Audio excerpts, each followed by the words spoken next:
Welcome to Value Investor Podcast. This is Becco and Hari with us today. We're going to talk about why invest at all, our number one topic. Why do you invest at all? So let's start with that. Hari, why invest at all?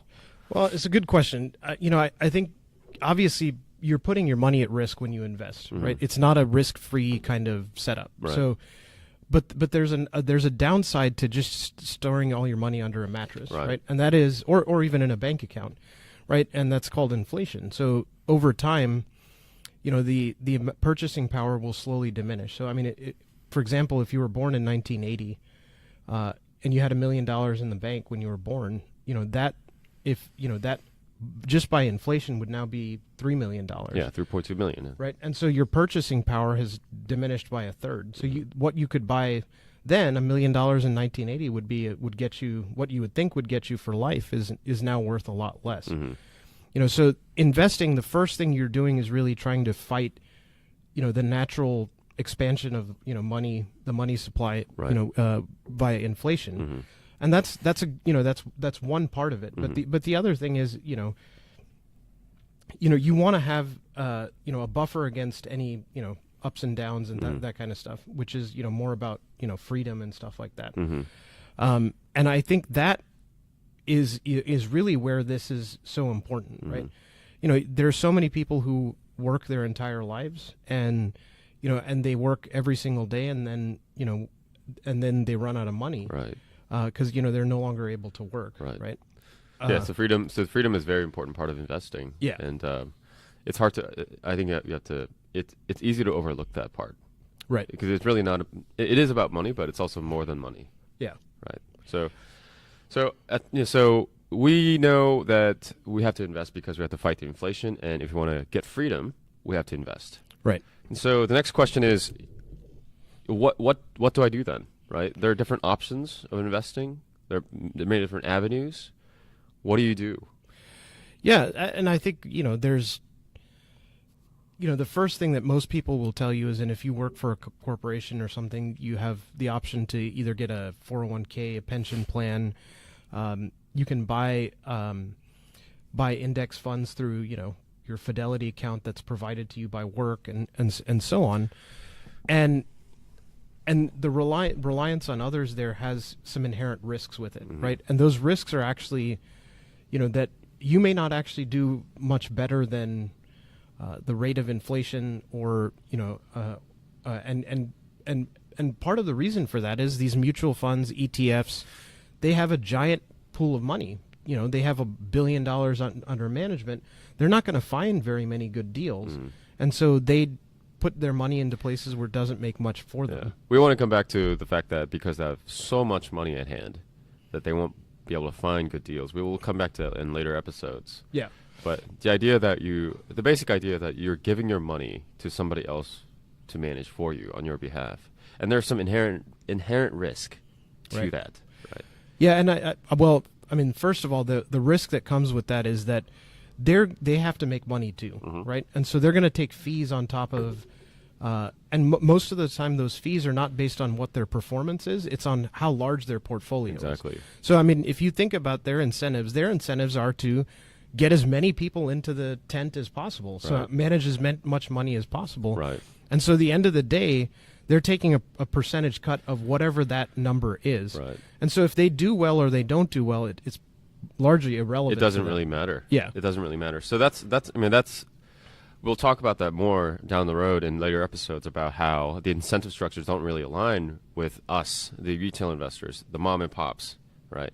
But aside from that, just the fact that you're relying on somebody else could be a problem. So, for example, if you want to talk about something like Enron or a company pension plan, you rely your whole savings to somebody else, and that could be a serious, serious problem. Yeah. So, I mean, Enron is an extreme example, but I have, we're here based in Houston. I had a friend whose dad worked for Enron, and his pension plan just basically disappeared.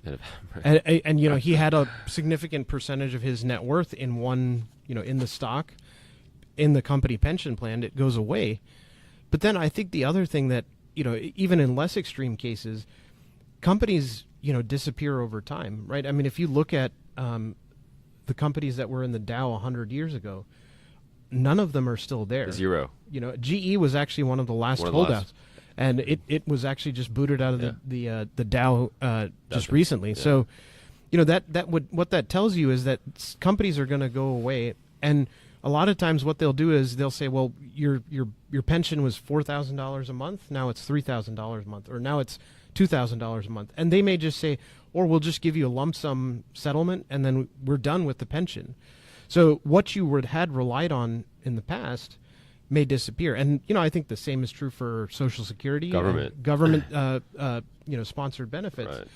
Right. You know, those could disappear at any time. Exactly. So it's really controlling your own destiny here. Exactly. Going back to the first point about, you know, why invest at all, you got the freedom aspect of it. Yeah. Right? Going back to that. And so the next question for a lot of people here is, okay, we talked about why invest at all. We talked about what you should do. You know, there is investing in all these different parts, but our idea is that we have to do it. You have to do it yourself. Is the best way to do it. Yeah. And the question there is, okay, we understand that we have to do it ourselves, at least partially. Okay, so people who may be listening may be asking, okay, is this for me? Right? That's the question. That's a self-doubt that lingers in our head when we talk about investing, because investing, frankly, scares people and scares me, that I have to manage my own money and I don't know anything about the stock market or the real estate. We'll talk about different areas where you can invest. But maybe talk to us a little bit about, you know, who is investing for? You know, am I qualified to do that?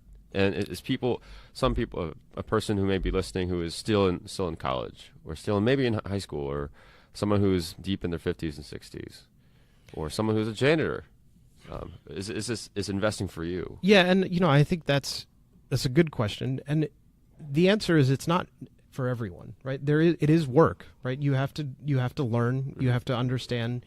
You have to be able to read an annual report and stuff like that. Right. But the thing is that it is not as scary as it sounds. Almost everything that you're going to do in life is scarier until you actually know what it is, right?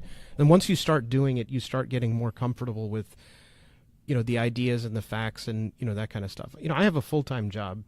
I still spend about 5 to 10 hours a week, you know, reviewing annual reports, keeping up with, you know, various companies, you know, and all that stuff. And, you know, what you find is over time you get more efficient at it. You know where to start looking. Mm-hmm. But why it really matters, you know, and I think why this is important for a lot of people is by doing this myself, I now have control over my own destiny, mm-hmm. right? I have enough money to go and take on risks. Like such as startup that we're in right now? Exactly. So, you know, in 2012, you know, I was making, you know, $40,000 a year, and I had a child coming on the way, and you know, and I'm in my 30s. The prospect of a startup is kind of scary for a lot of people, mm-hmm. right? I mean, there's a lot of risk. You may run out of money, you may run out of funding, mm-hmm. but I had all of those investing assets, you know, that I had built up over, you know, at that point it was about a 11, 12 year investing career. And that money was a cushion that I had several years of salary saved up that if I ever needed to fall back on, you could do that. I could do that. Yeah. And so I think the idea is that we all think about the risks, but we have to think about the benefits, right? Absolutely. Which is changing your entire financial portfolio. Your picture allows you to take risks, allows you to do things that you otherwise may not do, you know, change careers, you know, that kind of stuff. Right. And you know, I think to your original point, is it for everyone? Mm-hmm.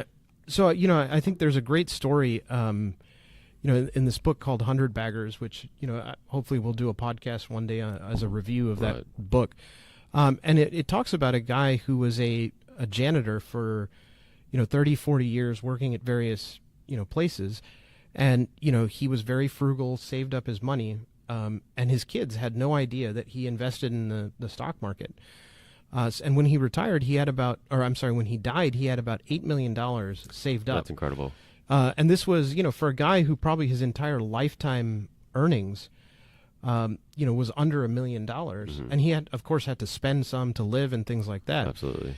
This guy now had enough money to, you know, I mean, he never spent a dime, but it went to his children. Right. You know, so is this something that you have to have a PhD or a degree in finance?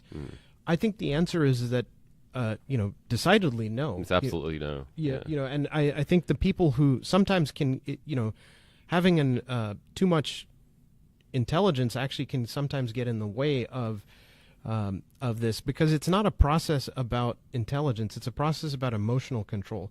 Things will get hairy at times. Right. Stock market drops by 50% like it did in 2008. You have a lot of people who are running away, at that time.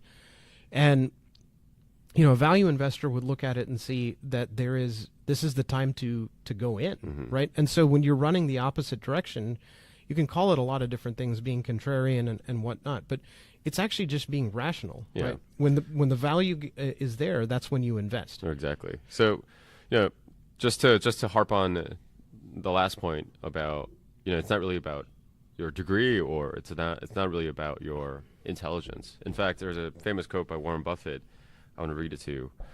You don't need to be a rocket scientist. Investing is not a game where the guy with the 160 IQ beats the guy with IQ of 130. By Warren Buffett, the best investor of all times. Yeah. So, that goes to show that intelligence is not really a factor in this game, as a lot of people think it is. Yeah, and I think you can also, it's hard to be in control of your emotions, especially when it comes to finances and things like that. But intelligence is just because it's we have some number that measures intelligence, with an IQ and stuff like that. We all know people who are more financially savvy, who are more, more intelligent in certain areas. This is something that you can teach yourself, and once you learn the basics, which are it's not a 4-year education. This is something that you learn over a lifetime. It's easy to learn, hard to master. But the more you work on it, the more you'll learn, and the more you'll be comfortable with this stuff. Okay, so that's all the topics that we wanted to cover for this episode. Why invest at all? Thank you, Hari. Thank you.